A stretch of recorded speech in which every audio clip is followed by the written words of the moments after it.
This episode of Sleepy is proudly sponsored by Shopify. When I first started this show and started podcasting in general, I learned a lot of stuff the hard way. Writing, editing, recording, producing, marketing, social media. It was a lot to start doing this, and while I love knowing how to do all those things now, I definitely would have loved to know about tools that would have made my life simpler, like I do today. Tools that make my business and my life just run smoother. Well, Shopify is definitely one of those tools. It is the business behind the business. It's the commerce platform behind millions of businesses around the world, from household names like Mattel to businesses just getting started.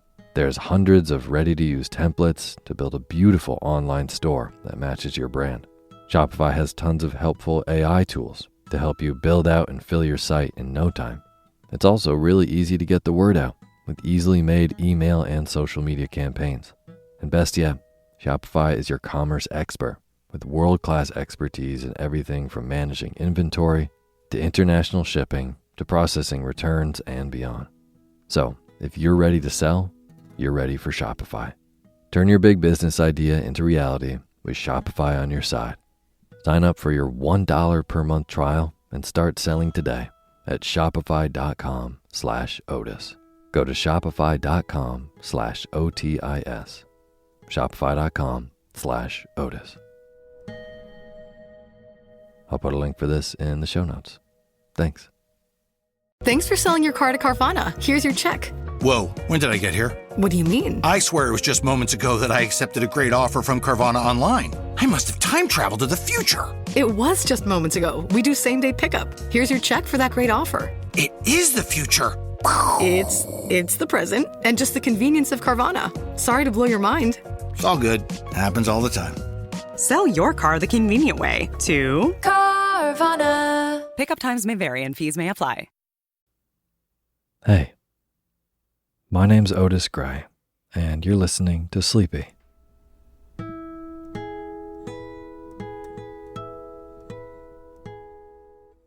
A podcast where I read old books to help you get to sleep.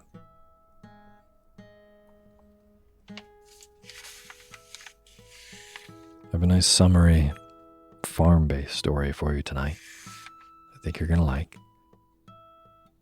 Before I get to the bedtime reading, I just want to profoundly thank all of our brand new patrons on patreon.com, which is a place that allows you to pledge a couple bucks for an ad-free version of the show.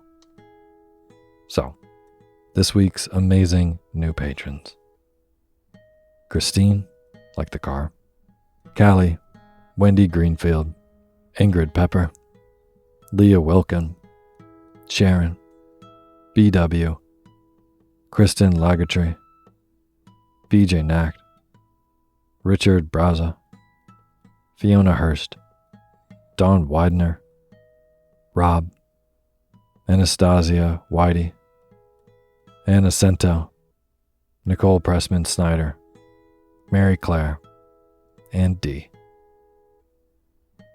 Thank you all so much for being a part of making this show. It truly, truly means a lot. And for anyone who doesn't know, the names that I just read are new names among the over 1,300 people who are supporting the Sleepy Podcast, which is just crazy to say. And these are the people that make sure that the show keeps going. It's pretty amazing. And they do that with small pledges of $1 and $2 a month, mostly. Again, being a part of making this show and directly supporting, you get cool perks in exchange. So $2 a month, you get a totally ad-free version of the show. $5, you get access to our poetry feed with all kinds of episodes you've never heard before. But even $1 is so appreciated. And even $1, I will read your name in the opening credits of the next show after you do. So if you too would like to become one of the many amazing people who support the Sleepy Podcast, then you can do that. You can go to patreon.com/sleepyradio and donate even $1 a month. Thanks so much. And as always, the music you're hearing is by my good friend James Lepkowski, and the cover art for Sleepy is by Gracie Kanan.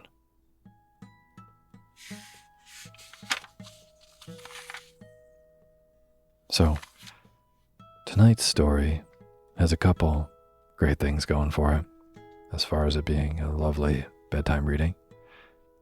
One is that it's by Kate Douglas Wiggin, who we've read on the show and I personally really, really love.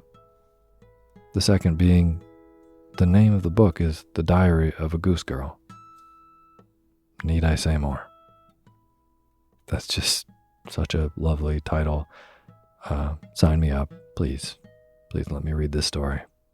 And I did. And as always, Kate Douglas Wiggin is just a fantastic writer. You get really lost in her characters and the story she's telling. This novel is no different. It's a short novel. We're going to read a handful of chapters of it tonight. And it really is exactly what it sounds like. It's a diary of a girl who takes care of geese. The Diary of a Goose Girl. So tonight, I hope you can sleep so soundly to this book by Kate Douglas Wiggin, The Diary of a Goose Girl. And now is the time for you to fluff up your pillow just how you like it. Feel yourself melt into your bed. Get real comfortable. Close your eyes. And let me read to you.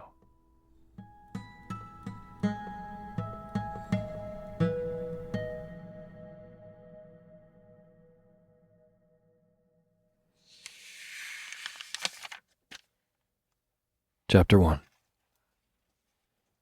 In alluding to myself as a goose girl, I am using only the most modest of my titles. For I am also a poultry maid, a tender of Belgian hares and rabbits, and a shepherdess. But I particularly fancy the role of goose girl, because it recalls the German fairy tales of my early youth, when I always yearned, but never hoped to be precisely what I now am. As I was jolting along these charming Sussex roads the other day, a fat buff pony and a tippy cart being my manner of progression, I chanced upon the village of Barbary Green. One glance was enough for any woman, who, having eyes to see, could see with them. But I made assurance doubly sure by driving about a little, struggling to conceal my newborn passion for the stable boy who was my escort.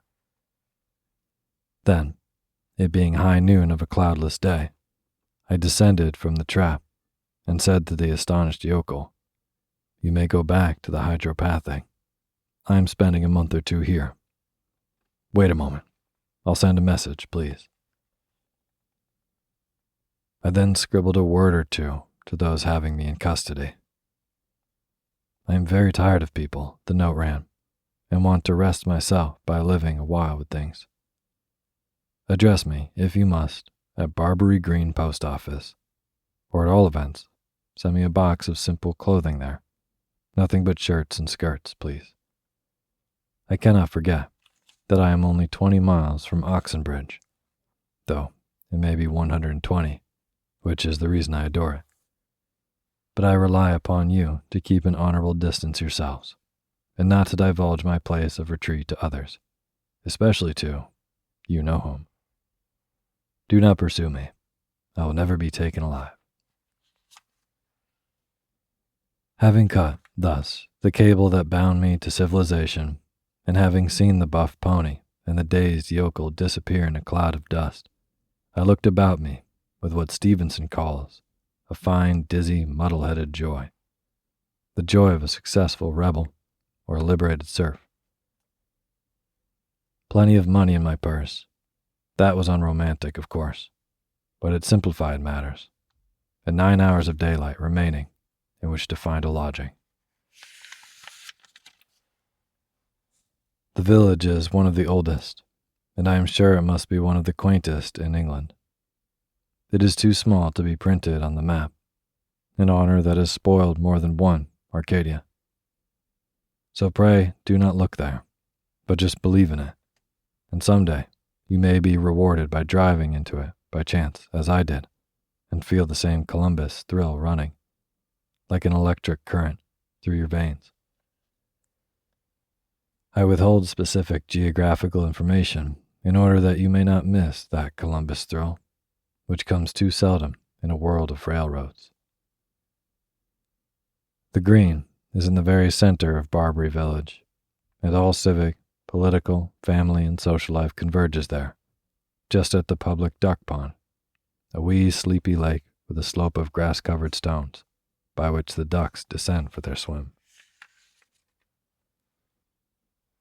The houses are set about the Green like those in a toy village. They are of old brick, with crumpled up-and-down roofs of deep-toned red, and tufts of stone-craw growing from the eaves. Diamond-paned windows, half open, admit the sweet summer air, and as for the gardens in front, it would seem as if the inhabitants had nothing to do but work in them. There is such a riotous profusion of color and bloom. To add to the effect, there are always pots of flowers hanging from the trees, blue flax and yellow myrtle, and cages of Java sparrows and canaries singing joyously, as well as they may, in such a paradise. The shops are idyllic too, as if nature had seized upon the man of trade and made him subservient to her designs. The general draper's, where I fitted myself out for the day or two quite easily, is set back in a tangle of poppies and sweet peas, Madonna lilies, and Canterbury bells. The shop itself has a gay awning, and what do you think the draper has suspended from it, just as a picturesque suggestion to the passerby? Suggestion, I call it, because I should blush to use the word advertisement in describing anything so dainty and decorative. Well then, garlands of shoes, if you please. Baby bootlets of bronze, tiny ankle ties in yellow, blue, and scarlet kid. Glossy patent leather pumps shining in the sun, with festoons of slippers at the corners. Flowery slippers in imitation Berlin woolwork.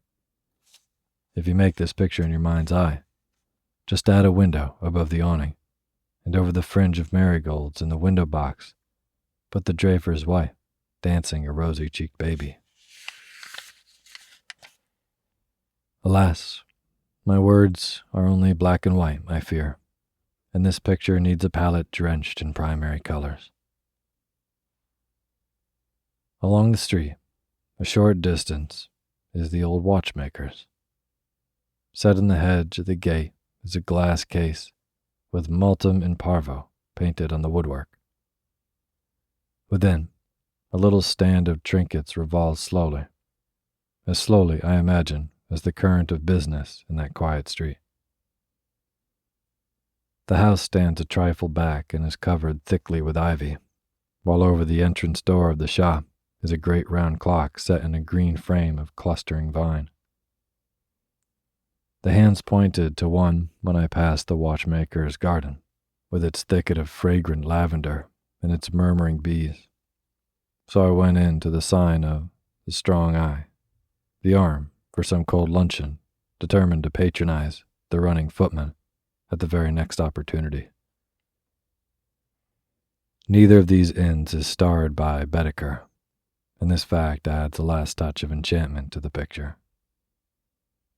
The landlady, at the strong eye, the arm, stabbed me in the heart by telling me that there were no apartments to let in the village, and that she had no private sitting room in the inn, but she speedily healed the wound by saying that I might be accommodated at one of the farmhouses in the vicinity.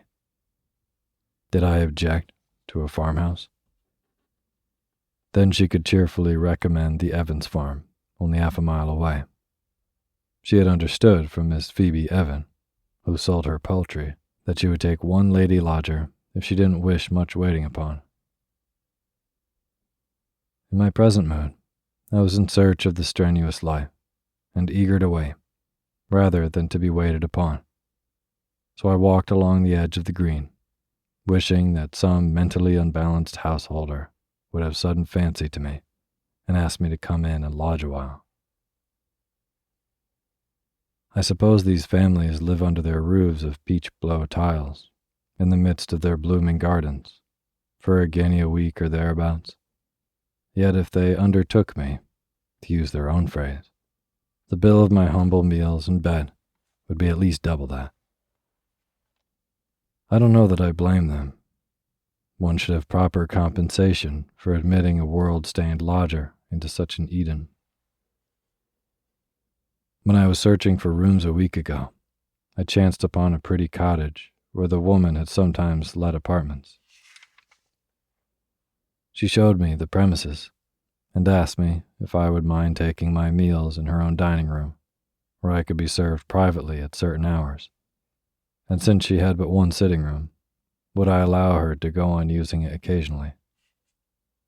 Also, if I had no special preference, would I take the second-size bedroom and leave her in possession of the largest one, which permitted her to have the baby's crib by her bedside? She thought I should be quite as comfortable, and it was her opinion that in making arrangements with lodgers, it was a good plan not to break up the home any more than was necessary. Break up the home.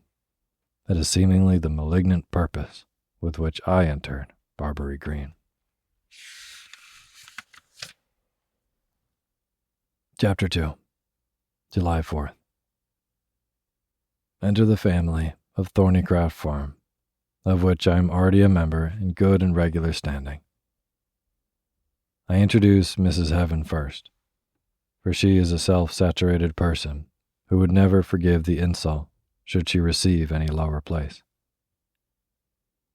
She welcomed me with the statement, "We do not take lodgers here, nor boarders, nor lodgers, nor boarders, but we do occasionally admit paying guests, those who look as if they would appreciate the quietude of the place, and be willing, as you might say, to remunerate according." I did not mind at this particular juncture what I was called, so long as the epithet was comparatively unobjectionable. So I have been paying a guest, therefore, and I expect to pay handsomely for the handsome appellation. Mrs. Heaven is short and fat. She fills her dress as a pincushion fills its cover.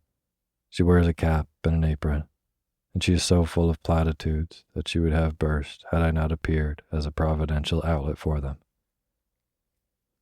Her accent is not of the farm, but of the town, and smacks wholly the marts of the trade. She is repetitious, too, as well as platitudinous. "I hope there's anything you require, you will let us know. Let us know," she says several times a day, and whenever she enters my sitting room, she prefaces her conversation with the remark, "I trust you are finding it quiet here, miss." It's the quietude of the place that is its charm. Yes, the quietude.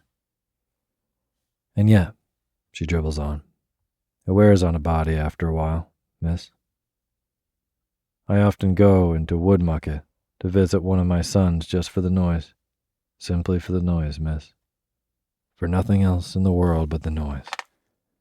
There's nothing like noise for soothing nerves that is worn threadbare with the quietude, miss. Or at least, that's my experience. And yet to a stranger, the quietude of the place is its charm, undoubtedly its chief charm. And that is what our paying guests always say, although our charges are somewhat higher than other places. If there's anything you require, miss, I hope you'll mention it. There is not a commodious assortment in Barbary Green, but we can always send the pony to Woodmucket in case of urgency. Our paying guest last summer was a Mrs. Pollock, and she was by way of having sudden fancies. Young and unmarried, though you are, miss, I think you will take my meaning without my speaking plainer. Well, at 6 o'clock of a rainy afternoon, she was seized with an unaccountable desire for vegetable marrows, and Mr. Evan put the pony in the cart and went to Woodmucket for them, which is a great advantage to be so near a town, and yet have the quietude. Mr. Evan is merged, like Mr. Jellyby, in the more shining qualities of his wife. A line of description is too long for him. Indeed, I can think of no single word brief enough, at least in English. The Latin nil will do, since no language is rich in words of less than 3 letters. He is nice, kind, bald, timid, thin, and so colorless that he can scarcely be discerned, save in a strong light. When Mrs. Heaven goes out into the orchard in search of him, I can hardly help calling from my window, "Bear a trifle to the right, Mrs. Heaven, now to the left, just in front of you now. If you put our hands, you will touch him." Phoebe, age 17, is the daughter of the house. She's virtuous, industrious, conscientious, and singularly destitute of physical charm. She's more than plain. She looks as if she had been planned without any definite purpose in view, made of the wrong materials, been badly put together, and never properly finished off. But plain, after all, is a relative word. Many a plain girl has been married for her beauty, and now and then a beauty, falling under a cold eye, has been thought plain.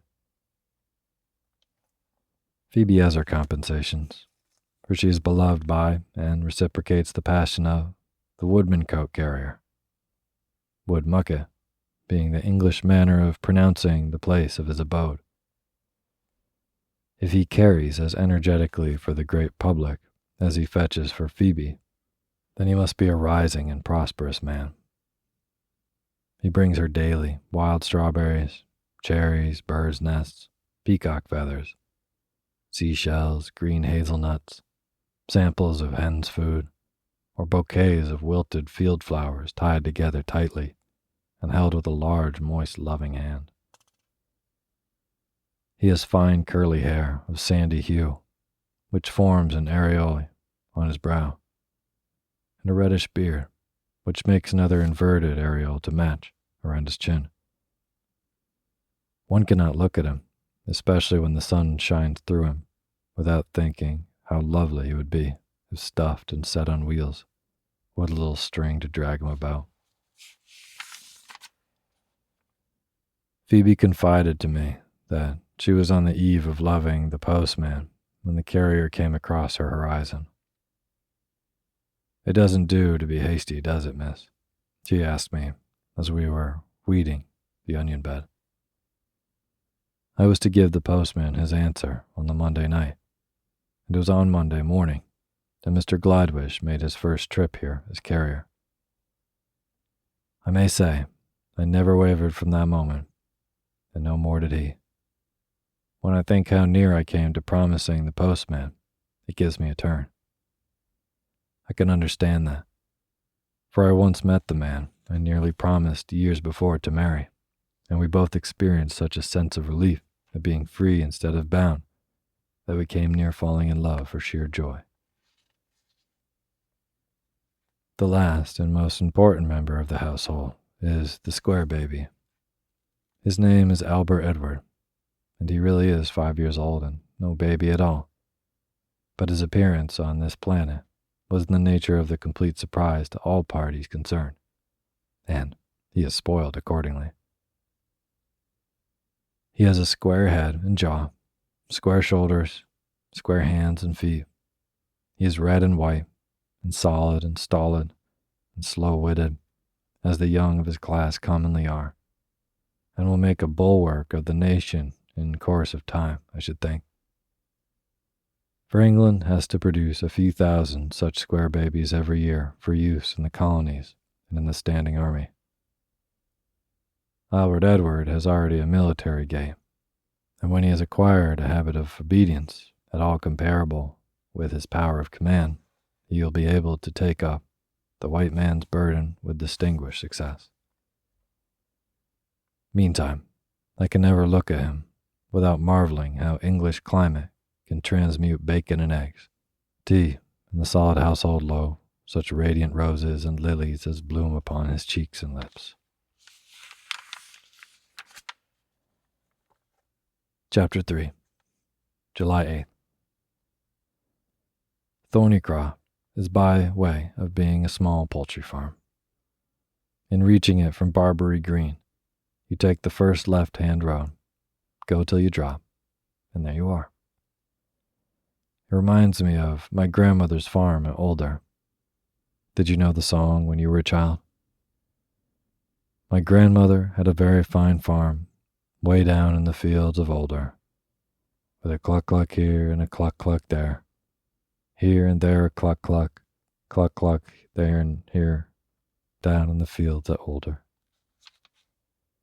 It goes on forever by the simple subterfuge of changing a few words in each verse. My grandmother had a very fine farm, way down in the fields of Older, with a quack-quack here and a quack-quack there. Here and there a quack-quack, quack-quack here and there, down in the fields at Older. This is followed by a gobble-gobble, moo-moo, ba-ba, etc., as long as the laureate's imagination and the infant's breath hold good. The tune is pretty, and I do not know, or did not, when I was young, a more fascinating lyric. Thornycroft House must have belonged to a country gentleman once upon a time, or to more than one, men who built on a bit here and there once in 100 years, until finally we have this charmingly irregular and dilapidated hole. You go up 3 steps into Mrs. Heaven's room, down 2 into mine, while Phoebe's is up in a sort of turret, with long narrow lattices opening into the creepers. There are crooked little staircases, passages that branch off into other passages and lead nowhere in particular. I can't think of a better house in which to play hide-and-seek on a wet day. In front, what was once, doubtless, a green, is cut up into greens, to wit, a vegetable garden, where the onions, turnips, and potatoes grow cozily up to the very door-sill. The utilitarian aspect of it, all being varied by some scarlet runners and a scattering of poppies on either side of the path. The Belgian hares have their habitation in a corner 50 feet distant. One large enclosure for poultry lies just outside the sweet briar hedge. The others, with all the houses and coops, are in the meadow at the back, where also our tumbler pigeons are kept. Phoebe attends to the poultry. It is her department. Mr. Heaven has neither the force nor the finesse required, and the gentle reader who thinks these qualities unneeded in so humble a calling has only to spend a few days at the Thornycroft to be convinced. Mrs. Heaven would be of use, but she is dressing the square baby in the morning and putting him to bed at night, just at the hours when the feathered young things are undergoing the same operation.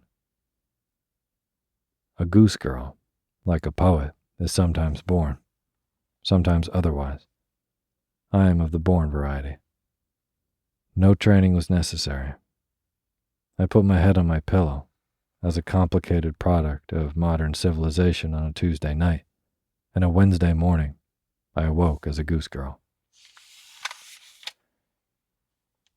My destiny slumbered during the day, but at 8 o'clock I heard a terrific squawking in the direction of the duck ponds, and aimlessly drifting in that direction, I came upon Phoebe trying to induce ducks and drakes, geese and ganders to retire for the night. They have to be driven into enclosures behind fences of wire netting, fastened into little rat-proof boxes, or shut into separate coops, so as to be safe from their natural enemies, the rats and foxes, which, obeying, I suppose, the law of supply and demand, abound in this neighborhood. The old ganders are allowed their liberty, being of such age, discretion, sagacity, and pugnacity, that they can be trusted to fight their own battles.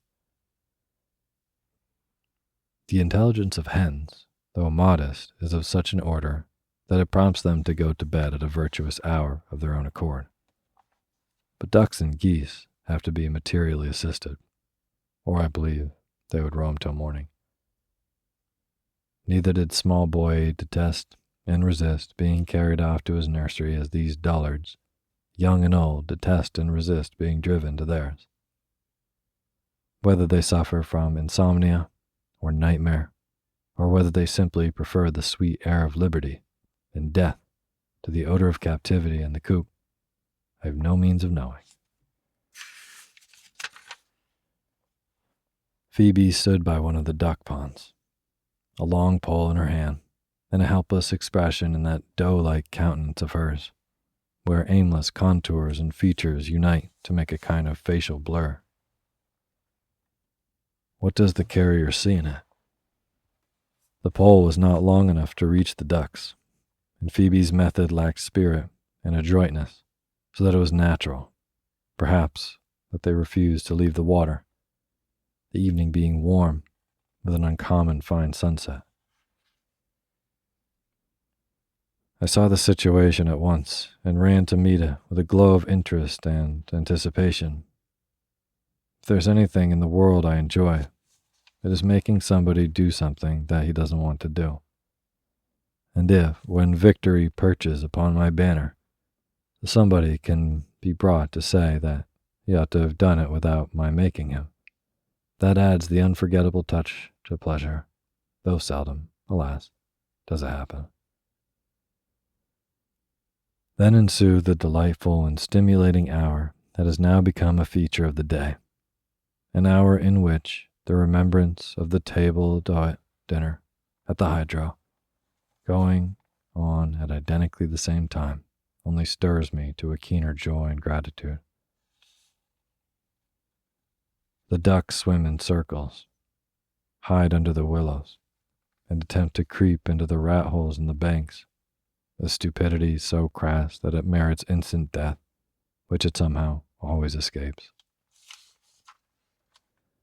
Then they come out in couples and waddle under the wrong fence into the lower meadow, fly madly under the tool house, pitch blindly in with the sitting hens, and out again in short order, all the time quacking and squawking, honking and hissing like bewildered orchestra.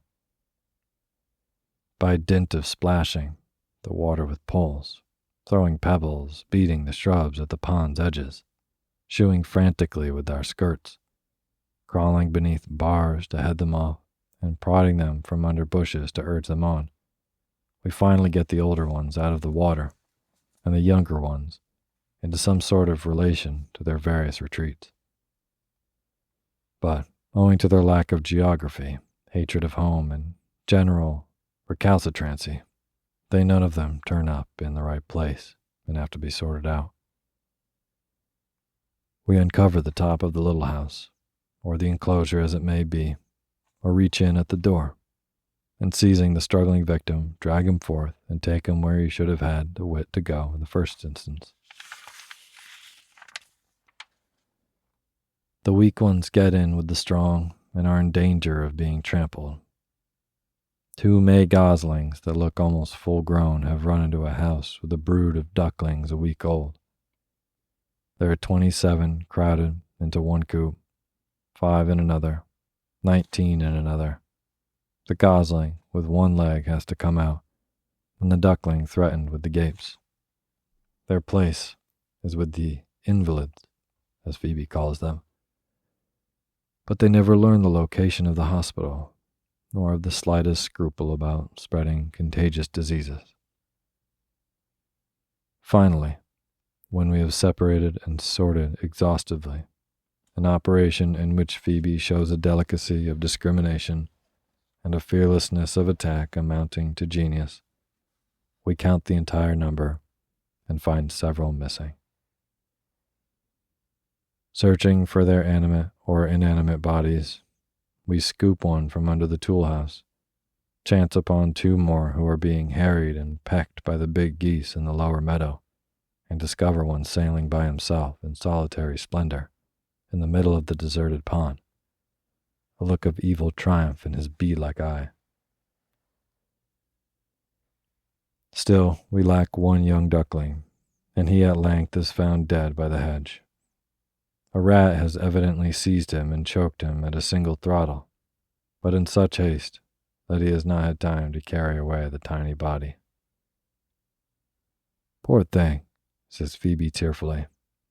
It looks as if it was some kind of webbing. I don't know whatever to do with the rats. They're getting that ferocious. Before I was admitted into daily contact with the living goose, my previous intercourse with him having been carried on when gravy and stuffing obscured his true personality, I thought him a very Dreyfus among fowls, a sorely slandered bird, to whom justice had never been done, for even the gentle Darwin is hard upon him. My opinion is undergoing some slight modifications, but I withhold judgment at present, hoping that some of the follies, faults, vagaries, and limitations that I observe in Phoebe's geese may be due to Phoebe's educational methods, which were, before my advent, those of the darkest ages.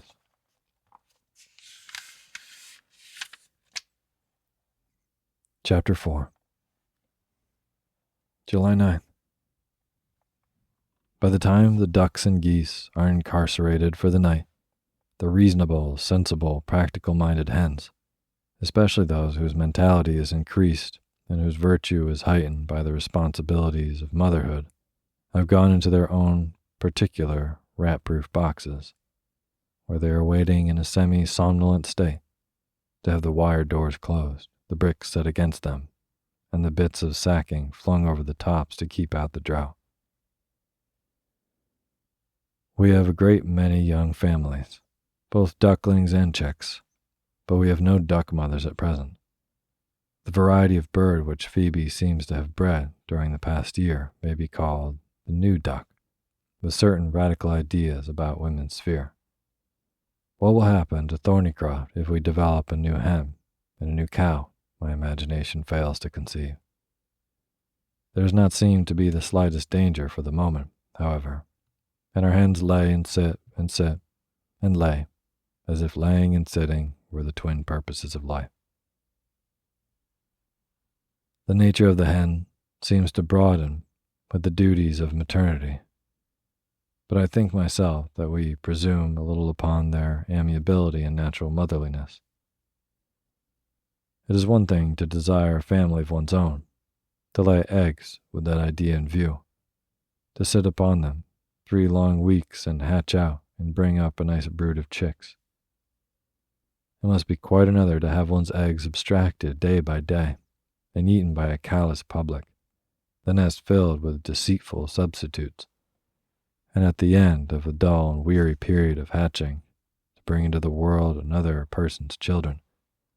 Children, too, of the wrong size, the wrong kind of bills and feet, and still more subtle grievance, the wrong kind of instincts, leading them to a dangerous aquatic career, one which the mother may not enter to guide, guard, and teach, one on the brink of which she must ever stand, uttering dry-shod warnings, which are never heeded. They grow used to the strange order of things after a bit, it is true, and are less anxious and excited. When the duck brood returns safely again and again from what the hen mother thinks will prove a watery grave, she becomes accustomed to the situation, I suppose. I find that at night, she stands by the pond for what she considers a decent, self-respecting length of time, calling the ducklings out of the water. Then, if they refuse to come, the mother goes off to bed and leaves them to Providence or Phoebe. The brown hen that we have named Cornelia is the best mother, the one who waits longest and most patiently for the web-footed Gracchi to finish their swim. When a chick is taken out of the incubator, as Phoebe calls it, and refused by all the other hens, Cornelia generally accepts it, though she had 12 of her own when we began using her as an orphan asylum. Wings are made to stretch, she seems to say cheerfully, and with a kind of glance of her round eye, she welcomes the wanderer and the outcast. She even tended for a time the offspring of an absent-minded, light-headed pheasant who flew over a 4-foot wall and left her young behind her to starve. It was not a new pheasant either, for the most conservative and old-fashioned of her tribe occasionally commits domestic solecisms of this sort.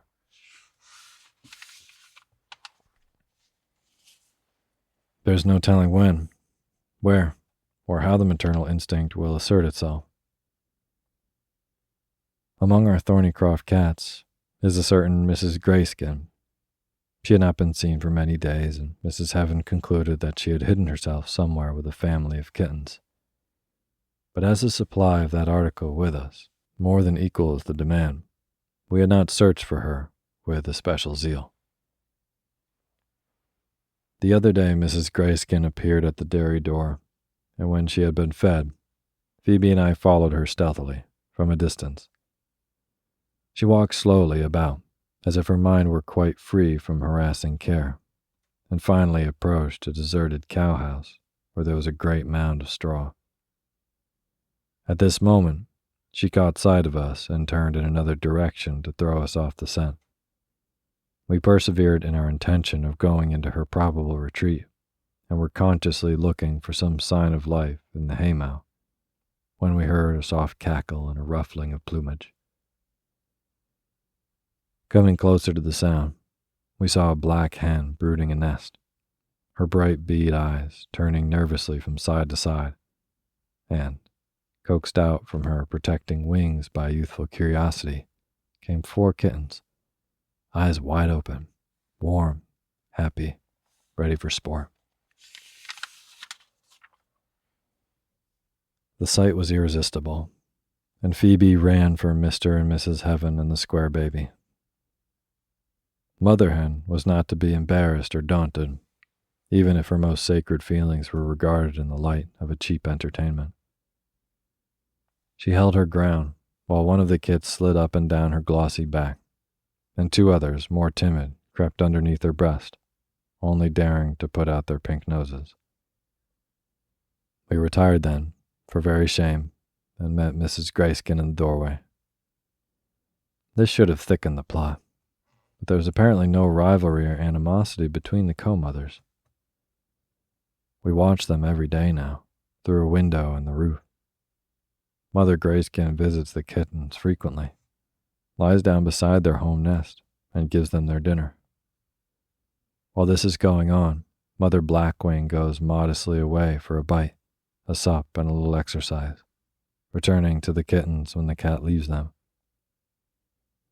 It is pretty to see her settle down over the 4 fat, furry dumplings, and they seem to know no difference in warmth or comfort, whichever mother is brooding them, while, as their eyes have been open for a week, it can no longer be called a blind error on their part. When we have closed all our small hen nurseries for the night, there is still the large house inhabited by the 32 full-grown chickens which Phoebe calls the broilers. I cannot endure the term, and will not use it. Now for the April chicks, I say every evening. Do you mean the broilers? Asked Phoebe. I mean the big April chicks, say I. Yes, them are the broilers, says she. But is it not disagreeable enough to be a broiler when one's time comes without having the gridiron waved in one's face weeks beforehand? The April chicks are all lively and desirous of seeing the world as thoroughly as possible before going to roost or broil. As a general thing, we find in the large house 16 young fowls of the contemplative, flavorless, resigned to the inevitable variety. 3 more, the same 3 every night, perch on the roof and are driven down.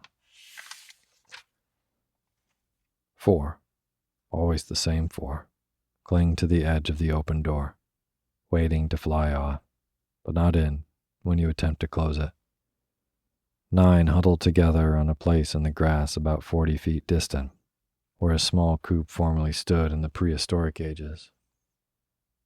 This small coop was one in which they lodged for a fortnight when they were younger, and when those absolutely indelible impressions are formed of which we read in educational maxims.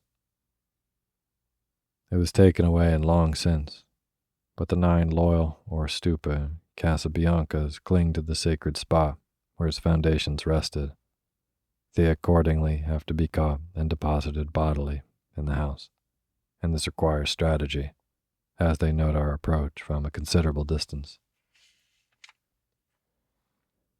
Finally, we are all housed but two. The little white cock and the black pullet, who are still impish of a wandering mind. Though headed off in every direction, they fly into the hedges and hide in the underbrush. We beat the hedge on the other side, but with no avail.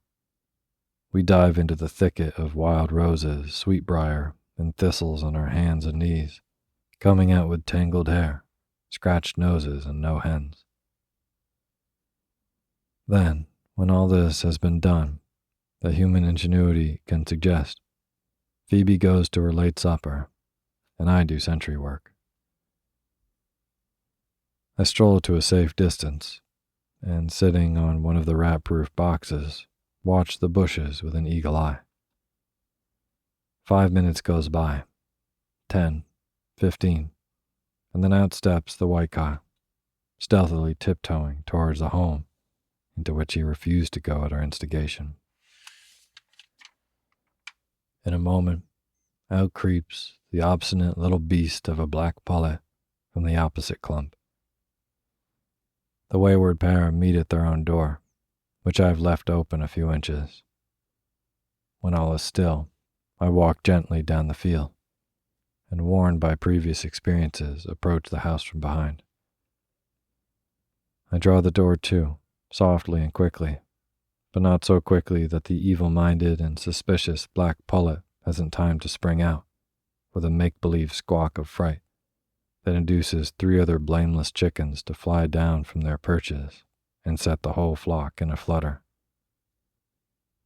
Then I fall from grace and call her a broiler, and when, after some minutes of hot pursuit, I catch her by falling over her in the corner by the goose pen, I address her as a fat, juicy broiler with parsley butter and a bit of bacon.